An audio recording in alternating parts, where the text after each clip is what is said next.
This morning at Logan Airport, more than 100 flight service workers went on strike. These are non-union employees of contractors for airlines.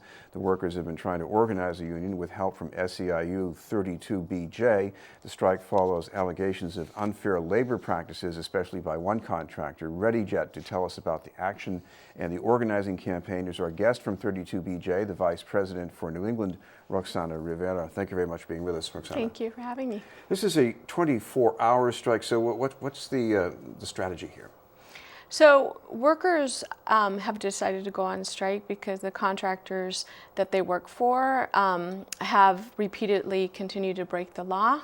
So workers decided that enough is enough and took the risk and the step today to basically make sure that their employer knew that we want the employers to stop breaking the law. And of course, the employer is responding. I imagine they've got replacements ready. So I guess that's sending a message back to the workers too. So the workers are very strong, and they have been committed to this issue for a long time, and they've been advocating constantly in regards to the working conditions that they're at the airport. Because of that, we did have Massport take the step to create a minimum wage policy that required the contractors to pay $1 above minimum wage. So that was a victory for workers. So we know that if workers speak up, that we'll be able to they'll be able to better their working conditions. But they want the contractors that they work for to play by the rules, just as they play by the rules, and not continue to break the law, so that we can look at possibility of bettering working conditions long term. Well, at the very least, the workers are giving up a day's pay, and why is it so important for them to stand up this way? I mean, talk about whether it's the working conditions or... So these workers make just slightly over minimum wage, with no other benefits, no vacation, no health care. They're struggling to make ends meet. Many of them have to work multiple jobs, even at the airport. They're working to exhaustion. Many of them are, even though they work full-time at the airport in these jobs, they're still having to work to live at a family shelter in order to, because they can't pay rent. And so, we think that should not be happening at the airport. It's an economic engine for the state of Massachusetts, and that really all those resources should be going, as long as people are working, folks should be able to earn a decent wage and have a place to call home. This is also a workforce that has complained about hazards on the job. We're talking about maybe maintenance, cleaning, and that kind of thing, but this is not like house cleaning. So what are the hazards?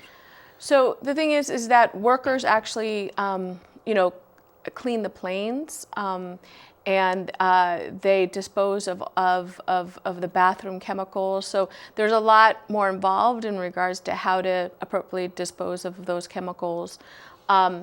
Workers have brought issues of concern up to OSHA, and OSHA has cited, in one particular instance, ReadyJet, for them failing to meet the standards set by the law.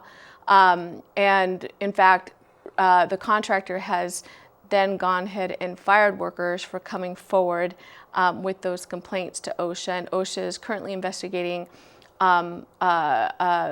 those claims because they do have some whistleblower protection for workers that come forward on OSHA. Well, since the workers, at least some of them, are trying to organize a union to represent them, you do expect companies to fight back in some way. We hope they do it legally, but what about the response of at least ReadyJet here?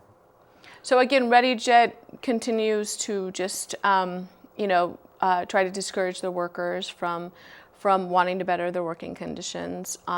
So it's really important that these workers took this first step today in regards to striking, to just see how committed workers are to standing up for what is right.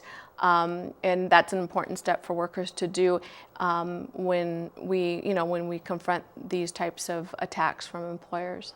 There's also a national picture because SEIU is trying to organize workers around the country. You've already done that in some cities. How does at least the pay stack up, the difference between Boston and some of the cities where there is already union representation for these kinds of workers? So where the workers have been able to be represented by a union doing these same type of work, workers have a more livable wage. They have path, health care. They have a path for improving their conditions over the long term. And we have actually just recently been able to have some victories for these same type of workers at the New York airport, LaGuardia Airport, even in Philadelphia recently. There's been moves to try to lift the workers above minimum wage.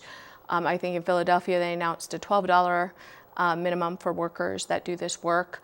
But there's also been contractors in those locations that are not breaking the law, and they're actually allowing those workers to organize. And so this is being done in other places with many of the same airlines, and we're saying that Boston should be one of those places where workers actually at the airport are able to speak out freely about their working conditions without being harassed or intimidated, and that they have a path to better their working conditions.